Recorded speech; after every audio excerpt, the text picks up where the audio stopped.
বাংলাদেশে অতীতে যতটুকু সংস্কার পরিবর্তন হয়েছে সেটা বিএনপির হাত ধরেই এবং বর্তমানেও বাংলাদেশের পরিবর্তন সংস্কার গণমানুষের যে স্বপ্ন সেই স্বপ্নের বাস্তবায়ন বিএনপির হাত ধরেই হবে ইনশাআল্লাহ। বিএনপির মাননীয় চেয়ারম্যান, বাংলাদেশের মাননীয় প্রধানমন্ত্রী, তিনি জনগণের যে প্রত্যাশা সেই প্রত্যাশা পূরণ করার জন্য একের পর এক জনবান্ধব কর্মযজ্ঞ হাতে নিয়েছেন। ফ্যামিলি কার্ড, কৃষি কার্ড, খাল খনন কর্মসূচি, এরকম অসংখ্য কর্মসূচি তার পরিকল্পনায় রয়েছে। দেখেন তিনি কি কি পরিকল্পনা করছেন সেটা কিন্তু আপনি আমরা কেউই জানি না। তিনি একের পর এক চমক দেখাচ্ছেন। আমি বাংলাদেশের মানুষকে আহ্বান করব, আপনারা জনাব তারেক রহমান, বাংলাদেশের মাননীয় প্রধানমন্ত্রী, জনগণের ভোটে নির্বাচিত প্রতিনিধি, তাকে আপনারা সহযোগিতা করুন। ইনশাল্লাহ এই বাংলাদেশের পরিবর্তন হবে। জামাত ইসলাম, দেখেন এই জামাত ইসলাম কিন্তু বাংলাদেশে রাজনীতি করার সুযোগ ছিল না। শহীদ প্রেসিডেন্ট জিয়াউর রহমান তাদেরকে সুযোগ দিয়েছিলেন এবং পরবর্তীতে দেশনেত্রী বেগম খালেদা জিয়া তিনিও জামাত ইসলামকে রাজনীতিতে সুযোগ দিয়েছেন, এমনকি সাথে রেখে তাদেরকে মানুষ করার চেষ্টা করেছিলেন যে জামাত ইসলাম মানুষ হয় কিনা। কিন্তু এটা আসলে একটা অমানুষের দল। আমি প্রায়ই বলি, যদি ভবিষ্যতে কখনো জামাত ইসলাম বাংলাদেশে ক্ষমতায় আসে, সেক্ষেত্রে আওয়ামী লীগের থেকে ফ্যাসিস্ট হবে জামাত ইসলাম। এই যে ইবনে সিনা, ইসলামী ব্যাংক সহ তাদের যে প্রতিষ্ঠানগুলো রয়েছে, সেখানে দেখেন যে শিবির না করলে সেখানে চাকরি করা যায় না। এইটাই তার প্রমাণ। যদি জামাত ইসলাম ভবিষ্যতে ক্ষমতায় আসে, এক সপ্তাহের মধ্যে সকল কর্মকর্তা কর্মচারীকে তারা কিন্তু সরিয়ে দিয়ে নিজেদের দলগত এবং দলদাস যারা শিবির জামাতের কর্মী তাদেরকে কিন্তু বসাবে। সুতরাং বাংলাদেশের যারা সচেতন মানুষ তারা কিন্তু জানে, যাদের হাতে সেই একাত্তরের দায় বা রক্ত, সেই স্বাধীনতা বিরোধী দেশবিরোধী কোনো শক্তিকে দেশের জনগণ ক্ষমতায় আনবে বলে আমার কাছে মনে হয় না। তারা এই মুহূর্তে যেটি করছে, বিএনপির বিরুদ্ধে নানান ধরনের চক্রান্ত করছে, এমনকি হুমকি দিচ্ছে যে 16 দিনে চাইলে নাকি তারা বিএনপির পতন ঘটাইতে পারে। অথচ 16 বছরেও নিজেদের কার্যালয়ের তালা খুলতে পারে নাই, তারা আবার বিএনপিকে নিয়ে কথা বলে। এই জামাত ইসলাম, আমরা চাই যে তারা ভালো হয়ে যাক, কিন্তু তাদের যে কর্মযজ্ঞ বর্তমানে, গালিগালাজ ছাড়া তারা কিচ্ছু বোঝে না। ওরা কি সংস্কার করবে? ওরা তো গালিগালাজে ভরা ওদের হৃদয়টা। দেখবেন যে যে কোনো বক্তব্য, যে কোনো আলোচনা, সেইটাকে তারা গালিগালাজ করে থামাতে চায়। আমরা যারা গণবান্ধব রাজনীতি করি, জনগণের কথা বলি, আমরা যাতে থেমে যাই, এই জন্য দেখবেন যে আমাদের নিয়ে নানান ধরনের মিথ্যাচার, প্রপাগান্ডা, এই কাজগুলো তারা প্রতিনিয়ত করছে। কিন্তু আমরা তো আসলে থেমে যাওয়ার জন্য আসি নাই। 2018 সালের কোটা সংস্কার আন্দোলন, 24 সালের গণঅভ্যুত্থান, এই পর্যন্ত আমাদের প্রকাশ্যে লড়াই ছিল। আমরা জেল, জুলুম, রিমান্ডের নির্যাতনের শিকার হয়েছি। আমরা কখনো নিজেদেরকে আমরা লুকিয়ে রাখি নাই। আমরা পরিচয় প্রকাশ না করে রাজনীতি করি নাই। কিন্তু বাংলাদেশে জামাত ইসলাম এবং শিবির, তারা 4টা ভাগে বিভক্ত হয়ে রাজনীতি করছে। দেখেন, শিবির একটা রাজনৈতিক ছাত্র সংগঠন, জামাত ইসলাম একটা রাজনৈতিক দল। কিন্তু এই দল একটা অংশ প্রকাশ্যে রাজনীতি করে, একটা সাধারণ শিক্ষার্থী বেশে রাজনীতি করে, একটা ক্ষমতাসীনদের মধ্যে মিশে গিয়ে রাজনীতি করে, আর একটা অংশ পেশার গ্রুপ হিসেবে রাজনীতি করে। আপনি ঘাতক না হলে আপনি গুপ্ত হয়ে রাজনীতি করতেন না। যারা মানুষের ক্ষতি চায় তারাই শুধুমাত্র গুপ্ত হয়ে তারা এই ঘাতকের রাজনীতি করে। জামাত ইসলাম বর্তমানে বাংলাদেশে ঘাতকের রাজনীতি করছে, সংস্কার বা পরিবর্তনের রাজনীতি করছে না। তবে আমি তাদেরকে আহ্বান জানাবো, আপনারা বিএনপির বিরুদ্ধে বিষেধগান না করে, হুমকি ধামকি না দিয়ে, এবং প্রতিদিন সকাল বিকাল গণঅভ্যুত্থানের কথা না বলে আপনারা কাজ করেন, সরকারকে সহযোগিতা করেন, তাহলে আপনারা বাংলাদেশে রাজনীতি করতে পারবেন।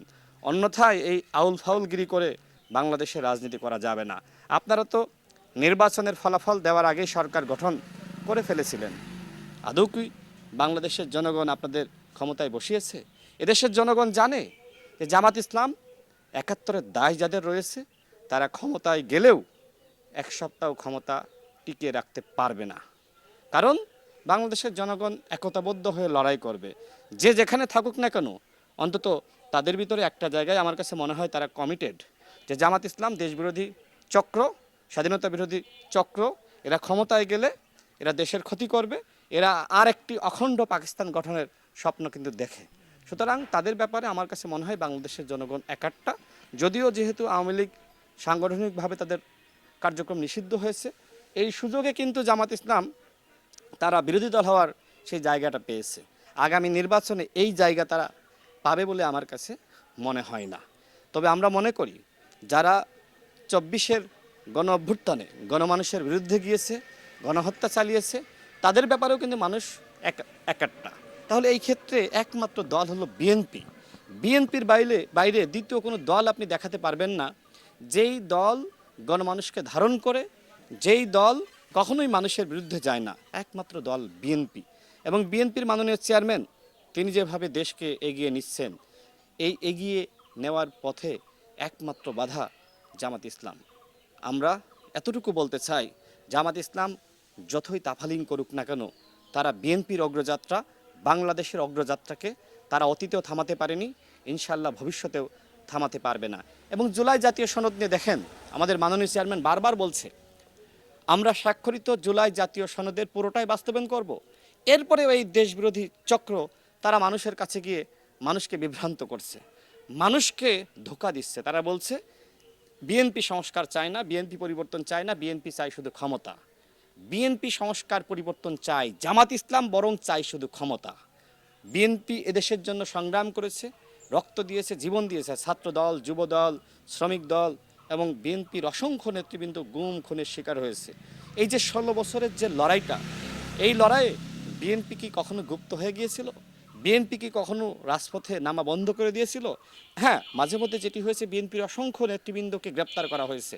28 অক্টোবর আমরা দেখেছি 2023, সেই সময় প্রায় বিএনপি 30,000 নেতাকর্মীকে গ্রেপ্তার করা হয়েছিল।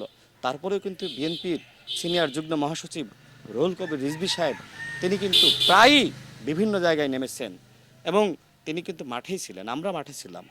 তো আমি এতটুকু বলবো যে জুলাই জাতীয় সনদ বিএনপি ইনশাল্লাহ বাস্তবায়ন করবে এবং এই লক্ষ্যে ইতিমধ্যে এই জুলাই জাতীয় সনদের যে সংস্কারগুলো সেগুলো মানুষের কাছে বিএনপির তরফ থেকে পৌঁছে দেওয়া হচ্ছে। কারণ অন্তর্বর্তীকালীন সরকারের ব্যর্থতা ছিল এই জুলাই জাতীয় সনদে কি লেখা হয়েছে সেটা তারা মানুষের কাছে পৌঁছাতে পারে নাই। মানুষ জানলো না যে কি সংস্কার হচ্ছে, তাহলে মানুষ কিভাবে সেই 4টা প্রশ্নের একটা উত্তর দিবে, যেখানে 4টা প্রশ্ন একটা উত্তর, এইটাও তো প্রতারণা। এখন এই জায়গা থেকে বিএনপি মানুষকে সংস্কার সম্পর্কে জানার জন্য এবং এই দেশের পরিবর্তনে কি কি করণীয়, সেই করণীয় যাতে মানুষ জানতে পারে, মানুষকে সাথে নিয়ে সংস্কার করতে চাই। এই জন্য জুলাই জাতীয় সনদের যে সংস্কার প্রস্তাবনা সেটা লিফলেট আকারে মানুষের কাছে বিএনপির কর্মীরা, ছাত্রদল, যুবদলের কর্মীরা পৌঁছে দিচ্ছে। এইটা বিএনপির একটি, আমি বলবো যে অত্যন্ত গুরুত্বপূর্ণ একটা উদ্যোগ, ইতিবাচক উদ্যোগ। এবং এই যে কাজের মধ্যে বিএনপি রয়েছে, এটাই তো প্রমাণ যে বিএনপি সংস্কার চায়। আর জামাত ইসলামের এরকম কোনো সংস্কার দেখাইতে পারবেন? তারা মানুষের কাছে গিয়েছে, তারা শুধুমাত্র জুলাই জাতীয় সনদ। সাংবাদিক হিসেবে আপনার কাছেই প্রশ্ন করি, আপনি কি ওই পুরো বইটা পড়েছেন? আপনি পড়েন নাই। এরকম ভ্যান চালক, রিক্সা চালক তারাও পড়ে নাই। সুতরাং এখন এই লিফলেট আকারে ওই বিস্তারিত কর্মসূচি সেটা সংক্ষিপ্ত আকারে মানুষের কাছে পৌঁছে দিতে হবে। বিএনপি সংস্কারকে ধারণ করে, লালন করে, এই জন্য এই সংস্কারের প্রস্তাবনা নিয়ে এখন বিএনপির কর্মীরা মানুষের কাছে যাচ্ছে। এবং দেখেন, এই যে যুগপৎ আন্দোলন, এই যুগপৎ আন্দোলন যে সময় আমরা করেছি, সেই সময় কিন্তু আমাদের সংস্কারের 31 দফা ছিল। আমি চ্যালেঞ্জ করে বলতে পারি, সেই আওয়ামী ফ্যাসিবাদী জামানায় জামাত ইসলামের কোনো সংস্কারের দফা তারা যদি পাবলিকলি জনগণের কাছে হাজির করে থাকে, এরকম কোনো দফা যদি দেখাইতে পারে, আমি রাশেদ খান বাংলাদেশে রাজনীতি করব না। বাংলাদেশে যে সংস্কারের চিন্তা, এটা বিএনপির ব্রেন চাইল্ড এবং বিএনপি সেই লক্ষ্যে কাজ করছে। ইনশাল্লাহ এদেশের পরিবর্তন হবে, সংস্কার হবে এবং এদেশের জনগণ এগিয়ে যাবে। বাংলাদেশ রাতারাতি তো আমেরিকা, ইউরোপ হতে পারবে না, বাট আমরা একটি উন্নত সমৃদ্ধ রাষ্ট্র হওয়ার লক্ষ্যে আমরা জনাব তারেক রহমান, বাংলাদেশের মাননীয় প্রধানমন্ত্রী, তার নেতৃত্বে এগিয়ে যাচ্ছি। ইনশাল্লাহ আমি যেন বিশ্বাস করি দেশের পরিবর্তন হবেই হবে।